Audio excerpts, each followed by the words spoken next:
Perkenalkan, nama saya Hotmada Situmeyang. Saya dari kelas MB 3A, Politeknik Negeri Medan. Kali ini saya akan menjelaskan tentang teori permintaan dan penawaran. Sebelum kita masuk ke teori permintaan dan penawaran, kita akan terlebih dahulu membahas tentang apa itu permintaan, apa hukumnya, dan apa itu penawaran dan apa hukumnya. Pertama, permintaan. Apa itu permintaan? Permintaan adalah sejumlah barang yang diminta pada suatu harga dan waktu tertentu. Permintaan berkaitan dengan permintaan konsumen akan suatu barang dan jasa yang ingin dipenuhi. Hukum permintaan. Apabila suatu barang turun, maka jumlah permintaan barang itu akan meningkat. Sebaliknya, apabila harga suatu barang naik, maka jumlah barang permintaan itu akan turun. Kedua, penawaran. Apa itu penawaran? Penawaran adalah keseluruhan jumlah barang yang tersedia untuk ditawarkan pada berbagai tingkat harga tertentu dan waktu tertentu. Hukum permintaan. Semakin tinggi harganya, maka semakin banyak jumlah barang yang ditawarkan. Sebaliknya, semakin kecil harganya, maka jumlah barang yang ditawarkan akan berkurang. Kalau kita hendak mempelajari teori permintaan dan penawaran, maka saya sarankan Anda renungkan bagaimana perilaku konsumen dan bagaimana perilaku produsen. Kenapa?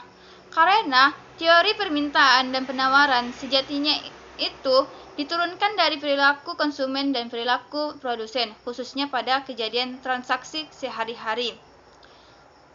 Teori ini dianalisis ke dalam model kurva dua dimensi yang ditempatkan pada diagram Cartesian kuadrat 1, di mana P ditempatkan sebagai aksis atau koordinat Y yang vertikal dan Q ditempatkan sebagai ordinat yang berada pada koordinat X yang bersifat horizontal. Nah, model kurva ini pertama kali dikenalkan oleh Alfred Marshall, kemudian diikuti hingga sekarang. Kalau kita berbicara fokus pada teori permintaan ini diturunkan dari perilaku konsumen dalam kaitannya dengan keputusan membeli suatu produk. Nah, kita memutuskan suatu produk, konsumen umumnya memperhatikan banyak aspek, seperti aspek harga, kualitas, tren, selera, harga produk lain, dan sebagainya. Seperti kita.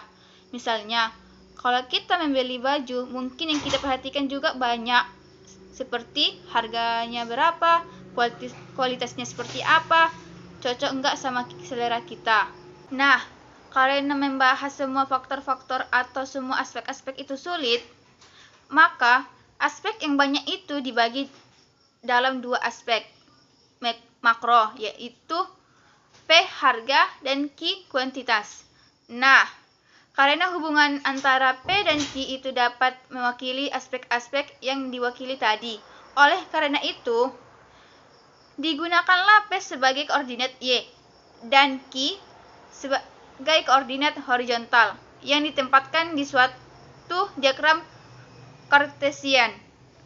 Perilaku konsumen ini kata kuncinya, kita lihat perilaku konsumen itu. Jika harga suatu barang di pasaran itu harganya turun, maka kecenderungannya akan konsumen membeli semakin banyak barang tersebut atau dia menambah permintaan. Tetapi, jika harga suatu barang itu naik di pasaran, maka ia akan mengurangi permintaannya. Nah, tentu saja ini perilaku asumsi ceteris paribus. Oleh karena itu, dengan perilaku seperti itu, maka kita bisa tahu bahwa hubungan antara harga dan kuantitas berlawanan. Karena berlawanan, maka kurva D itu digambarkan menurun dari kiri atas ke kanan bawah. Nah, ini sepertinya apa? Karena ini menggambarkan kurva permintaan mencerminkan itu tadi. Jika harga turun, maka barang yang diminta Q-nya akan bertambah. Ketika harganya naik, maka Q-nya akan turun. Oleh karena itu, titik-titik perlakuan tadi kalau digambarkan menjadilah sebuah garis yang kecenderungannya turun dari kiri atas kanan ke bawah, atau dari kanan bawah naik ke kiri atas. Itulah gambar dari kurva permintaan. Kemudian kita bahas teori penawaran. Teori penawaran ini diturunkan dari perilaku produsen dalam kaitannya memasarkan barang yang diproduksi. Nah, kecenderungannya seperti ini: ketika harga barang di pasaran naik, maka penjual itu akan menawarkan barang yang lebih banyak. Sebaliknya, kalau harga di pasaran itu turun, maka dia akan mengurangi jumlah penawarannya. Nah, perilaku seperti inilah kemudian dimodelkan dalam kurva tadi. Ketika digambarkan ke dalam kurva, maka kita tahu arah kurvanya adalah dari kiri bawah ke kanan atas. Karena apa? Karena menghubungkan P dan Q itu searah. Ketika harganya naik, maka Q yang dipasarkan akan bertambah.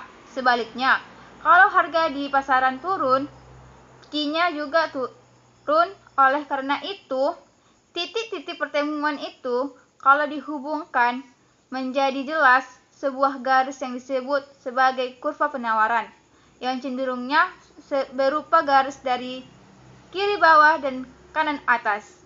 Nah, hubungan antara produsen dan konsumen ini ketika itu digabungkan, maka terjadilah titik potong antara kurva permintaan dan kurva penawaran.